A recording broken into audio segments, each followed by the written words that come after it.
श्रीलंका 1948 में अपनी आज़ादी के बाद से अब तक के सबसे बड़े आर्थिक संकट से गुजर रहा है। श्रीलंका में लोगों को रोज़मर्रा की चीज़ें भी नहीं मिल पा रही है क्योंकि वो कई गुना ज़्यादा महंगी हो गई है, क्योंकि श्रीलंका का विदेशी मुद्रा भंडार लगभग ख़त्म हो चुका है।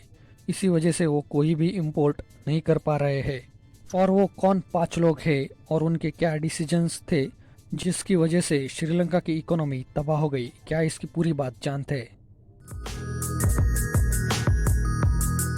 श्रीलंका में जैसे आर्थिक हालात बिगड़ने लगे, वैसे वहाँ के मंत्रिमंडल ने सामूहिक इस्तीफा दे दिया। उसमें राजपक्षे परिवार के 5 सदस्य सरकार में शामिल थे। इसमें राष्ट्रपति गोटाबाया राजपक्षे, प्रधानमंत्री Mahinda Rajapaksa, finance minister Basil Rajapaksa, irrigation minister Chamal Rajapaksa और स्पोर्ट्स मिनिस्टर नामल राजपक्षे शामिल है। और श्रीलंका की इस हालात के लिए इस परिवार के भ्रष्टाचार और गलत नीतियों को ही जिम्मेदार माना जा रहा है। 76 वर्षीय महिंदा राजपक्षे जो वर्तमान में प्रधानमंत्री है, वो 2004 से प्रधानमंत्री के बाद 2005 से 15 तक श्रीलंका के राष्ट्रपति थे। इन्हीं के शासनकाल में श्रीलंका और चीन की करीबी बढ़ी और इंफ्रास्ट्रक्चर प्रोजेक्ट्स के लिए चीन से $7 बिलियन का लोन लिया।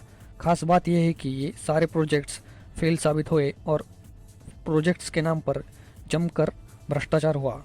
गोटाबाया राजपक्षे 2019 में ये श्रीलंका के राष्ट्रपति बने और इनकी टैक्स में कटौती से लेकर खेती में केमिकल फर्टिलाइजर इस्तेमाल पर बैन जैसी नीतियों की वजह से ये संकट बहुत ज़्यादा गहरा हो गया, ऐसा माना जा रहा है।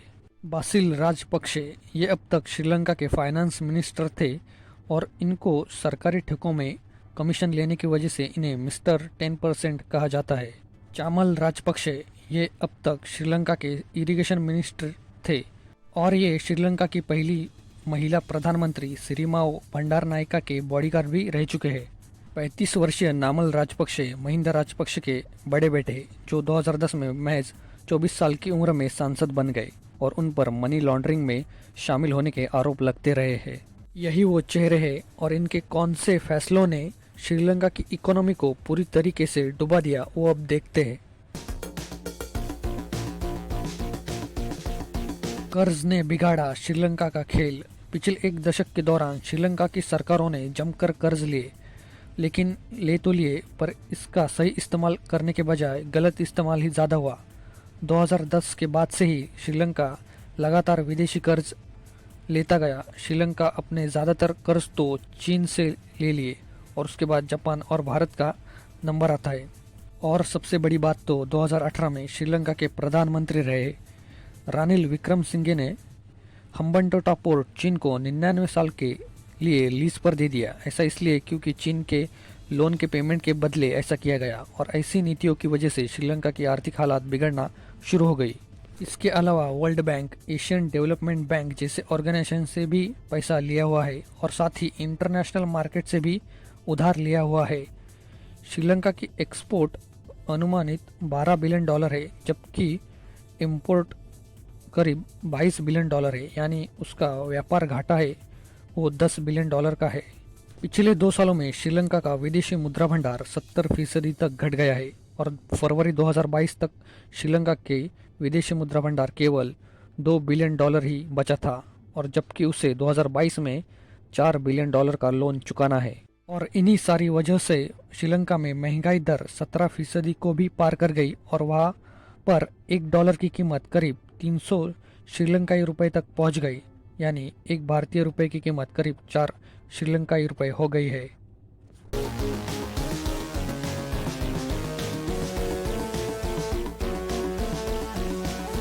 राजपक्षे का टैक्स में कटौती वाला फैसला पड़ा उल्टा।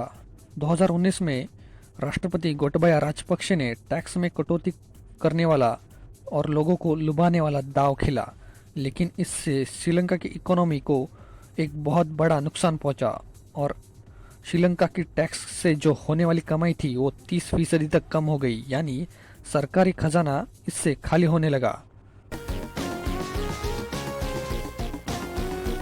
पता नहीं ये सब क्या कम था, और तो और आतंकी हमले और कोरोना महामारी ने श्रीलंका के टूरिज्म को डुबोया।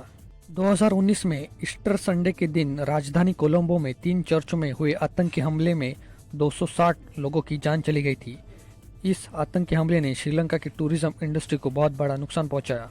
रही सही कसर कुछ महीनों बाद आई कोरोना महामारी ने पूरा की। टूरिज्म सेक्टर श्रीलंका में विदेशी मुद्रा कमाने का तीसरा सबसे बड़ा माध्यम है।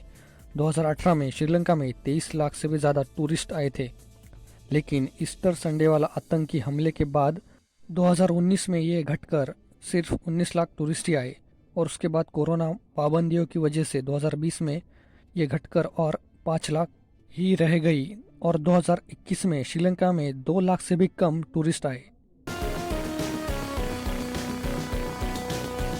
श्रीलंका के 2 ताकतवर राजनीतिक परिवारों के भ्रष्टाचार और गलत फैसले। श्रीलंका की 2 सबसे ताकतवर राजनीतिक पार्टियां हैं, श्रीलंका फ्रीडम पार्टी जिसके हेड है मैत्रीपाला सिरिसेना, और वही दूसरी पार्टी है श्रीलंका पोडिजाना पेरुमुना पार्टी जिसके हेड है महिंदा राजपक्षे। 2015 से 2019 तक श्रीलंका के राष्ट्रपति रहे सिरिसेना पर भ्रष्टाचार के आरोप लगे थे। 2018 में तो उनके स्टाफ और अधिकारियों को तो रिश्वत लेने के लिए गिरफ्तार भी किया गया था, पर सिरिसेना राजपक्षे परिवार पर भ्रष्टाचार में डूबे होने का आरोप लगाते रहे हैं और वो इन पर लगाते हैं। ताकतवर राजनीतिक परिवार माने जाने वाला राजपक्षे परिवार, उनके भी ऐसे गलत फैसले और भ्रष्टाचार ने श्रीलंका की हालत पतली कर दी। पिछले 2 दशक से लगातार इन ताकतवर राजनीतिक परिवारों ने श्रीलंका की आर्थिक हालत कमज़ोर कर दी। तो यही थी पूरी बात कि वो कौन से चेहरे और उनके कौन से फैसलों से श्रीलंका की इकोनॉमी तबाह हुई। अगर वीडियो अच्छा लगे तो लाइक करें, जिन दोस्तों को पता नहीं उनमें शेयर करें और ऐसे वीडियोस देखने के लिए चैनल सब्सक्राइब करें।